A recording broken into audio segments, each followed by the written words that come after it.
नालंदा जिला स्वर्ण जयंती समारोह के अवसर पर नालंदा जिला के थरथरी पंचायत के भतहर गांव में हो रहे कथावाचन में कथावाचक के रूप में कथावाचक आचार्य श्री कपिल द्विवेदी जी बेडा, आचार्य श्री प्रभाकर पांडे जी महाराज। आज परीक्षित जन्म, सुखदेव आगमन, कपिल उपाख्यान, सती चरित्र एवं ध्रुव चरित्र पर्यंत पर भागवत कथा हुई। कल सोमवार जड़ भरत कथा, अजामिल उपाख्यान एवं प्रहलाद चरित्र पर्यंत। नालंदा जिला स्थापना की स्वर्ण जयंती दिवस की उपलक्ष्य में मनाया जा रहा है, जिसमें श्री 108 श्रीमद् भागवत का आयोजन, जिसमें माननीय श्री कौशलेंद्र कुमार जी श्रीमद् भागवत कथा में पहुंचे, जहां पर इन्हें भव्य स्वागत किया गया एवं इन्होंने आचार्य श्री कपिल द्विवेदी जी बेडा, आचार्य श्री प्रभाकर पांडे जी महाराज का आशीर्वाद प्राप्त किया और लोगों को श्रीमद् भागवत कथा सुनकर संस्कृति एवं उनके उद्देश्यों को अमल में लाने का जनता से अनुरोध किया। दिनांक 9 नवंबर 2024 से दिनांक 16 नवंबर 2024 तक किया जाएगा। 16 नवंबर 2024 को भंडारा का आयोजन किया जाएगा। अतः लोगों से अनुरोध है कि अधिक से अधिक संख्या में आकर भंडारा का लाभ उठाएं एवं श्रीमद् भागवत कथा को सुने और लाभ उठाएं। राधे राधे, जय श्री राधे। में उपस्थित वृंदावन से चलकर आए बाबा कपिल महाराज जी, साथ में सभी आए हुए उनके अतिथिगण, भतहर गांव के तमाम देवियों एवं सज्जनों और अगल बगल से आए हुए तमाम सम्मानित साथियों, इस मंच पर विराजमान इस पंचायत के माननीय मुखिया जी, सबसे पहले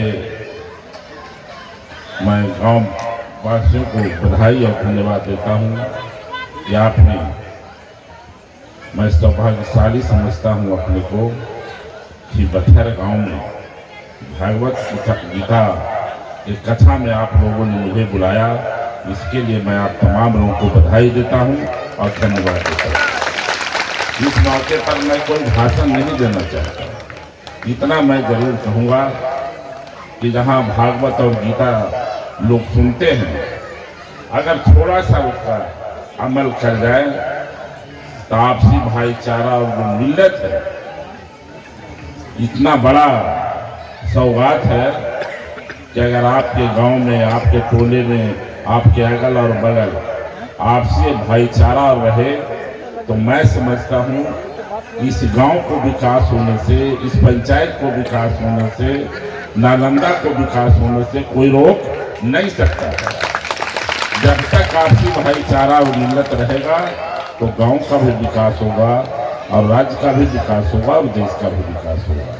ऐसे मौके पर हम इतना ही आपसे कहेंगे कि आज पश्चिमी सभ्यता की ओर लोग जा रहे हैं। हम देख रहे हैं कि फिल्मी दुनिया की तर्ज पर हमारे बच्चे आज जो बाहर जा रहे हैं और इस गांव के लोगों ने एक पुनीत काम करके भागवत कथा करा करके यह साबित कर दिया कि हम लोग वो सनातन धर्मी हैं, वो सनातन को भूलने वाले नहीं है। जो गीता का ज्ञान पाएगा उसे आगे बढ़ने से कोई रोक नहीं सकता है। मैं परमात्मा के रूप में, हम लोग जो सनातनी होते हैं उन्हीं को मानते हैं जो ज्ञान हम लोग को देते हैं। नालंदा ज्ञान की भूमि रही है, पूरी दुनिया नालंदा को ज्ञान की भूमि से जानता है। हम लोग पार्लियामेंट में भाषण देते रहते हैं और बुद्ध महावीर की धरती रहा है, मखदूम साहब की धरती रहा है। हम सबको प्रणाम करते हुए बाबा आपके बीच में जो आज प्रवचन करेंगे, हमें ही आपसे विनती और निवेदन करेंगे उनके प्रवचन को सुनिए और अमल करिए और अपने जीवन में अगर उतार देंगे तो आपको अच्छाई से कोई हटा नहीं सकता है। और मैं प्रार्थना करूंगा कि इस गांव में ही पूरे नालंदा वासियों को सुबुद्धि दे कि आप आगे बढ़िए, आपके बाल बच्चे आगे बढ़े, तरक्की करें, सबको ज्ञान दे। यही गीता का उपदेश है और गीता का उपदेश से बड़ा कोई उपदेश नहीं है। चाहे कोई भी बाइबल पढ़ लीजिए, कुरान पढ़ लीजिए, जो भी किताब पढ़ लें, गीता का ज्ञान से बड़ा कोई ज्ञान नहीं है। इसलिए गीता का सुनना ही सबसे बड़ी चीज है। आपके गांव में बाबा आ चुके हैं, कपिल बाबा का वचन सुनिए और अपने आप में अमल करिए। निश्चित रूप से आप आगे बढ़ेंगे, आपका गांव आगे बढ़ेगा। यही कहकर मैं अपनी बात को समाप्त करता हूं और आप लोगों ने मुझे बुलाया, इसके लिए जिंदगी भर आपका आभारी रहूंगा और जब भी मौका देंगे मैं जरूर आपके पास आऊंगा। बहुत बहुत धन्यवाद। सांसद नालंदा हमारे भागवत कथा स्थल पर पधारे और अपना संदेश लोगों को देकर गए। क्या उद्देश्य है ऐसे भागवत कथा करवाने से? उद्देश्य है कि हम शांति के प्रतीक महात्मा बुद्ध,